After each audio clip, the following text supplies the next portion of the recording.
जय श्री राम, जय श्री बालाजी महाराज। माता रानी जब परीक्षा लेती है तो कैसे कैसे संकेत आपको प्राप्त हो सकते हैं। आप कैसे जान सकते हो कि मेरी माता रानी परीक्षा ले रही है या मेरी माँ की शक्तियाँ मेरी परीक्षा ले रही है मेरे, और ये किस प्रकार से आप जान सकते हो? क्योंकि कहीं आपके साथ बहुत असमंजस हो रहा है, आपको समझ में नहीं आ रहा है कि हो तो रहा है तो क्या हो रहा है। ये जो समय आपका इस वक्त बीत रहा है, अगर आप इस वीडियो को अभी देख रहे हो, आपके साथ जो मैं ये जो संकेत बता रहा हूँ और ये संकेत अगर आपके साथ हो रहे हैं तो ये समझ लेना ये संकेत क्यों हो रहे हैं। क्या माँ आपकी परीक्षा ले रही है या आपकी शक्तियाँ आपकी परीक्षा ले रही है? क्योंकि देखिए, जब कभी भी हम अपने इष्ट की आराधना करते हैं, उनके नाम का जाप करते हैं, रोजाना करते हैं, डेली करते हैं, अपने दैनिक जीवन में उस जाप को अपना अहम हिस्सा मानकर कार्य करने लग जाते हैं, तो उस दौरान जो है हमारे द्वारा किया गया जाप परमात्मा तक पहुंचने लग जाता है। और जब हमारे मुख के द्वारा कुछ स्वर उत्पन्न होकर परमात्मा तक पहुंचते हैं, वो स्वर जब प्रभु के चरणों में जाते हैं और जाने के बाद उस दौरान आपके शरीर का जब ओड़ा करेट होने लग जाता है, आपके शरीर से जब तरंगे उत्पन्न होने लग जाती हैं, उस दौरान हमारे जीवन में कुछ परीक्षाएं के पल आते हैं। परीक्षाओं का पल कुछ इस प्रकार से भी होता है कि पूजा के दौरान आपके अंदर जो है मलिन भाव उत्पन्न होने लग जाते हैं, जैसे कि गलत प्रकार की प्रक्रियाएं, दिमाग में सोचने समझने की शक्ति छीन होने लग गई। आपको फिर कुछ ऐसा भी महसूस होता है, कहीं आपके ऊपर कोई तंत्र तो नहीं कर दिया है। कुछ ऐसा भी महसूस होगा कि आपके साथ कोई गंदी शक्ति तो नहीं लग गई है। क्यों ऐसा क्यों महसूस हो रहा है पता है आपको?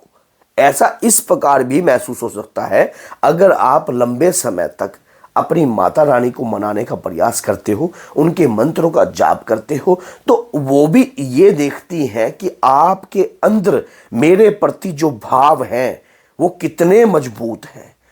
माता कभी किसी की परीक्षा नहीं लेती, लेकिन उनकी योगनियाँ, उनकी यक्षिणियाँ हमेशा परीक्षा लेती हैं।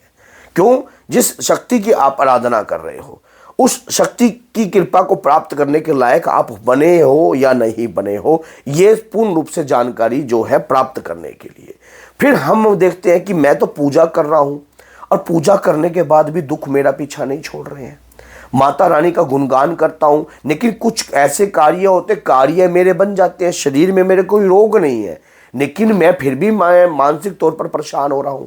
क्यों ऐसा मेरे साथ परेशानी क्यों खड़ी हो रही है, समझ में मेरे नहीं आ रहा है कि क्या करें।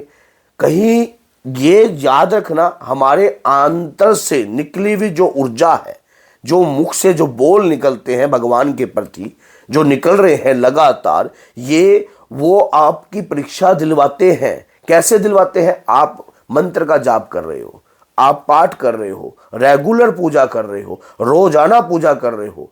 अब रोजाना पूजा कर रहे हो, अगर एक दरवाजे को अगर आप रोज बजाओगे, पहले आप थोड़ा थोड़ा बजाते थे, कोई नहीं सुनता था, फिर आप थोड़ा तेज बजाने लगे, फिर थोड़ा थोड़ा तेज बजाने लगे, फिर कुछ एक कमरे दूसरे कमरे तक आवाज़ आने लग गई, फिर थोड़ा जोर की बजाओगे, फिर थोड़ी सी और आवाज़ें आएंगी, फिर थोड़ा और जोर की बजाओगे तो और आवाज़ आएंगी। जब जब जोर जोर से पिटोगे तो पड़ोसी भी आपको बोलेंगे कि इनका कोई दरवाज़ा बजता है। तो जब ये बात वहाँ तक पहुँच सकती है, तो जैसे जैसे हम पूजा पाठ प्रवृत्ति करते हैं या कोई माला का जाप करते हैं, कोई भी हम अपने इष्ट आराध्य की भक्ति करते हैं, रेगुलर अपने जीवन में जब उस भक्ति को धारण कर लेते हैं, तो वो तरंगे जब उत्पन्न होकर परमात्मा तक पहुंचती हैं, उस दौरान हमारी परीक्षाएं स्टार्ट हो जाती हैं। उस दौरान हमारी परीक्षाएं स्टार्ट हो जाती हैं। अब परीक्षाओं में ऐसा काम होने लग जाता है, हमारे साथ अश्लील विचार आने लग जाते हैं, गलत प्रकार का हमारा माइंड होने लग जाता है, सोचने समझने की शक्ति हमारी छीन होने लग जाती है। हमें लगता है, हमें ऐसा महसूस होता है कि हाँ कुछ मेरे साथ गलत हो रहा है, कुछ गलत हो रहा है, कोई तंत्र तो नहीं कर रहा है। ये सारे संकेत जितने भी आ रहे हैं, माइंड में जो ख्याल आ रहे हैं, ये सब परीक्षा है, ये सब परीक्षा है। और ऐसा लगता है कि वो रोज पूजा करता हूं लेकिन भगवान मेरी सुन नहीं रहा है। क्यों नहीं सुन रहा है? किस कारण है? मैं पूजा कर रहा हूं फिर भी मैं दुखी हूं। देखिए, जब भगवान की भक्ति पूजा पाठ हम करते हैं तो भगवान भी हमें स्वयं सर्फ एक्सेल से साफ करते हैं, ताकि हमारे अंदर एक भी अवगुण ना रहे। और उस दौरान हमारे अंदर कोई विकार ना रहे, गंदगी ना रहे, क्योंकि जो प्रभु से मिलना हो, जिसका जो प्रभु से, देखिए जहां प्रभु का वास होता है वहां अवगुण, विकार या स्वार्थ या ईर्ष्या भावना, द्रोष, ये इन चीजों का कोई काम नहीं होता। तो इसलिए उस शरीर का अंदर जितना भी गंदगी है वो सब जो है साफ होती है। और ये भी बात होती है कि मंत्र जाप का प्रभाव जो है, जो अश्लील विचार जो उत्पन्न होते हैं, हम जब अंदर से मंत्र का जाप कर रहे होते हैं या कोई पाठ पूजा कर रहे होते हैं तो वो अंदर उबाला लग जाता है, आपके अंदर जो जितने भी मलिन विचार है वो बाहर निकलने जाते हैं, क्योंकि अंदर जो जा रहा है, मान लीजिए आप मंत्र का जाप कर रहे हो, ओम एम हीम क्लीम चामुंडाय विच्चे, समझ गए, आप लगातार नवान मंत्र का जाप कर रहे हो। अब नवान मंत्र आपके अंदर जा रहा है, आपके मुख के द्वारा जो है, अब आपके शरीर में वो एक तरीके से सारा विकार जो है निचोड़ रहा है, आपका सारा विकार आपके मूलाधार चक्कर में वो मंत्र स्थापित होने लग गया है। धीरे धीरे जो है आपका कार्य जो है चलने लग गया है। अब उसके दौरान जो है, अब ये विचार जो ये स्टेप आपके साथ होते हैं, ये इस प्रकार की जो समस्याएं उत्पन्न होती हैं, ये जो दिक्कतें आपके साथ होती हैं, ये इन्हीं कारणों से होती हैं।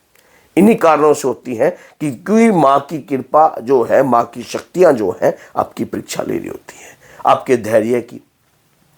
फिर कुछ परीक्षाएं ऐसी होती हैं कि आपको पहले जो है बात बात पर कोई व्यक्ति क्रोध दिलाता है।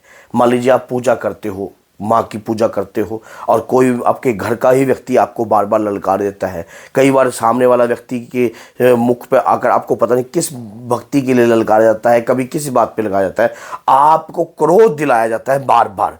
कोई बाहर का व्यक्ति भी आकर आपको क्रोध दिलाता है, कोई कैसा व्यक्ति भी आपकी निंदा करता है, आपकी निंदा सुनते वक्त है। अगर सोचो कि ऐसा हो रहा है और आप रेगुलर देवी की पूजा कर रही हो या रेगुलर माँ की पूजा कर रही हो और या कर रहे हो, तो उसके बावजूद आपके साथ ऐसा हो रहा है, तो वो देखना चाहते हैं कि आपके अंदर धैर्य कितना है, कितना पेशेंस है, कितना आपके अंदर जो है माँ दुर्गा को प्राप्त करने का अंदर विश्वास है, और कितनी आपके अंदर ताकत है, जितना आप माँ दुर्गा को प्रसन्न कर पाओ, माँ दुर्गा को प्राप्त कर पाओ। जब तक वो ये चीज़ों को देखेंगे, अच्छी तरीके से चेक करेंगे, आपके आंतरिक विश्वास को देखेंगे, आपके आंतरिक विश्वास को जानेंगे, आपको देखेंगे कि आपके अंदर जो ये ऊर्जा उत्पन्न हुई है और वाकई में इस ऊर्जा में बल है, इस ऊर्जा में ताकत है, और इसी ऊर्जा के